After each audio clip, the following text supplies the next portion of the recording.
ती पण इडली काही करता आली नाही. मी दरवेळी इडलीचं जे बॅटर आहे ते घरीच बनवते. रव्याची इडली मी फारशी बनवायला जात नाही. जो आपला तांदूळ डाळ जो असतं तर त्याचंच इडली मी तयार करत असते. इथे निशा आणि भाऊजी सुद्धा आलेले होते, तर म्हटलं सगळे आहेत एकत्र आलोय तर मग इडलीचा बेत करू आपण सर्वजण.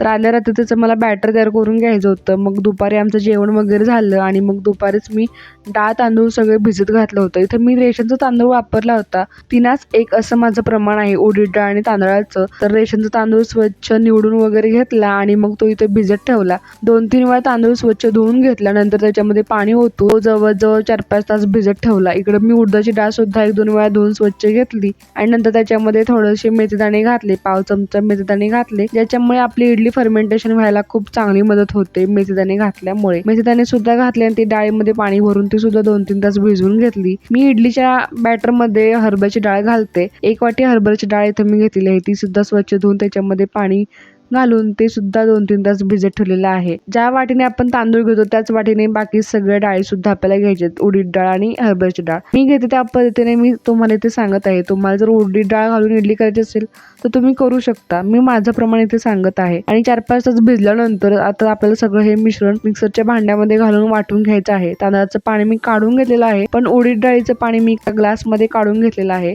आणि तेच पाणी आपल्याला डाळ वाटताना वापरायचं आहे. तांदळाचं पाणी काही आपल्याला वापरायचं नाही. इथं मी उडदाची डाळ वाटताना ते मिश्रणामध्ये पाणी तेच घातलेलं आहे डाळीचं. उडीद डाळ थोडीशी मऊसूत वाटून घेतली, त्याच्यानंतर तांदूळ थोडंसं रवाळा वाटून घेतलेला आहे आणि आता इथे मी हरभऱ्याची डाळ वाटून घेत आहे. ती सुद्धा हरभऱ्याची डाळ चांगली अशी मऊसूत वाटून घेतली. ते सर्व एकत्र मी छोटासा डब्बा घेतला होता, त्या डब्यामध्ये ते सगळं मिश्रण मी ओतून घेत आहे. इकडे मी सगळं मिश्रण बॅटर बारीक करत होते, डाळी वगैरे बारीक करून घेत होते. तर मी ज्या वाटीने आपण डाळ तांदूळ घेतो त्याच वाटीने मी थोडेसे पोहे सुद्धा घेतलेले आहेत.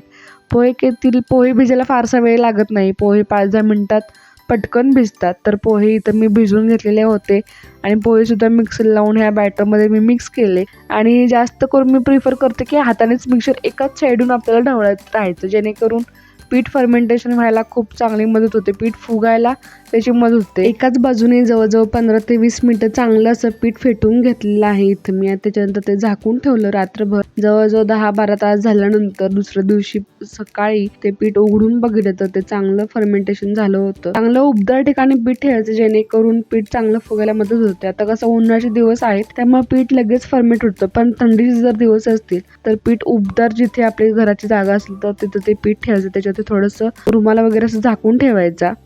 इडलीचं बॅटर आलं तर झाकून ठेवलं. त्याच्यानंतर तुम्ही पाहू शकता दुसऱ्या दिवशी किती छान इडलीचं पीठ फुगलेलं होतं ते.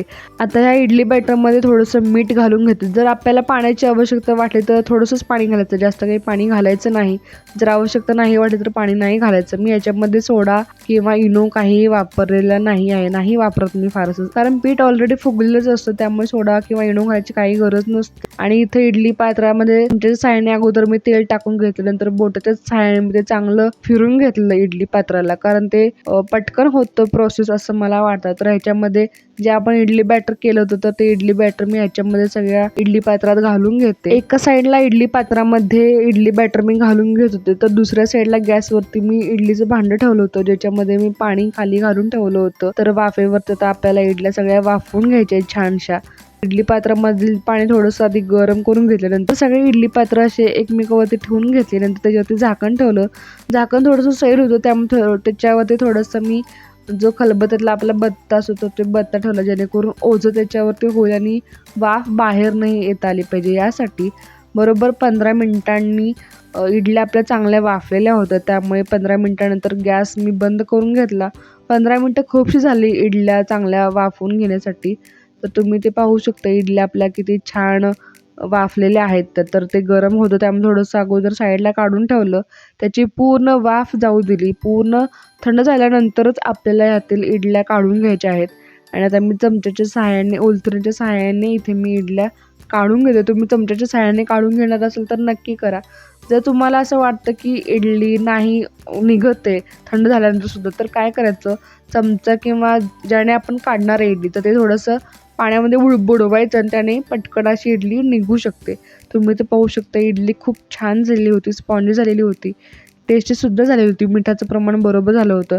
तर इडल्या मी सगळ्या पात्रामध्ये काढून घेतल्या इथे सांबाराची तयारी निशा करत होती. तर त्यासाठी अगोदर कुकर लावून घेतलं होतं. तर कुकरमध्ये मुगाची डाळ, उडदाची डाळ आणि थोडीशी तुरीची डाळ घालून ते सगळं कुकरमध्ये वाफवून घेत होतं. तर जेव्हा कुकर लावला होता तेव्हाच थोड्याशा भाज्या सुद्धा वाफवून घेतल्या होत्या. भाज्या तुम्ही तुमच्या आवडीनुसार घालू शकता. इथे भाज्यांमध्ये शेवग्याची शेंग, बटाटा, गवारी अशी थोडंसं वाफवून घेतलं होतं. एकीकडे कुकर थंड होऊन डाळ सुद्धा आपली वाफवून घेतलेली होती. तर आता त्याची फोडणी करायची होती आपल्याला. सांबारची तयारी इथे आपल्याला करायची होती. तर त्यासाठी इथं पातेल्यामध्ये 2-3 पळी तेल तापत ठेवलं होतं. तेल चांगलं तापल्यानंतर त्याच्यामध्ये जिरे, मोहरी चांगले तडतडून घेतले. जिरे, मोहरी चांगले तडतडून झाल्यानंतर त्याच्यामध्ये हिंग, हळद घालून, कढीपत्ता घालून त्याच्यामध्ये लांबसर असा उभा चिरलेला कांदा होता. तो चांगला तेलामध्ये चांगला असा परतून घेतला. त्याच्यामध्ये थोडीशी कसुरी मेथी घातली, ज्याच्यामुळे चांगला स्वाद येतो सांबारासाठी. कांदा चांगला परतून घेतल्यानंतर त्याच्यामध्ये 1 चमचा सांबार मसाला, 1 चमचा कांदा लसूण मसाला, थोडंसं लाल तिखट आणि आपल्याला काळा मसाला जो आपला असतो तो आपल्या चवीनुसार घातलेला होता.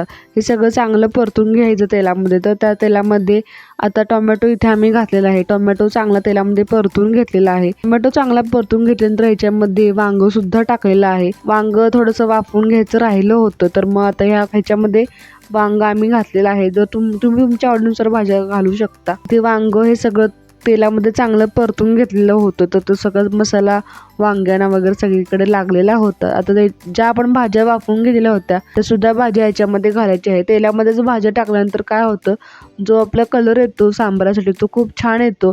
भाज्या सुद्धा एकजीव अशा चांगल्या होतात. तर भाज्या थोडा वेळ अशा आम्ही एकसारख्या परतून घेतल्या. तर त्याच्यानंतर जर आपली डाळ आपण वाफवून घेतली होती, शिजवून घेतलेली डाळ होती, तर ती सुद्धा डाळ ह्याच्यामध्ये दिली. डाळ थोडीशी घोटून घेतलेली होती, त्यामुळे त्याची एकजीव झालेली होती. डाळ टाकून घेतली ह्याच्यामध्ये आणि जितकं सांबार हवं तितकं पाण्याची क्वांटिटी आपण वाढवू शकतो. आता ह्याच्यामध्ये चवीनुसार मीठ घालायचं आहे. थोडासा गुळाचा खडा आम्ही ह्याच्यामध्ये टाकलेला होता, आंबट गोडसर अशी चव येण्यासाठी. सांबार आपला इथं आता तयार होत आहे. सांबार शिजल्यानंतर ते आता सर्व करायचं आहे. इथं आपली चटणी सुद्धा तयार आहे.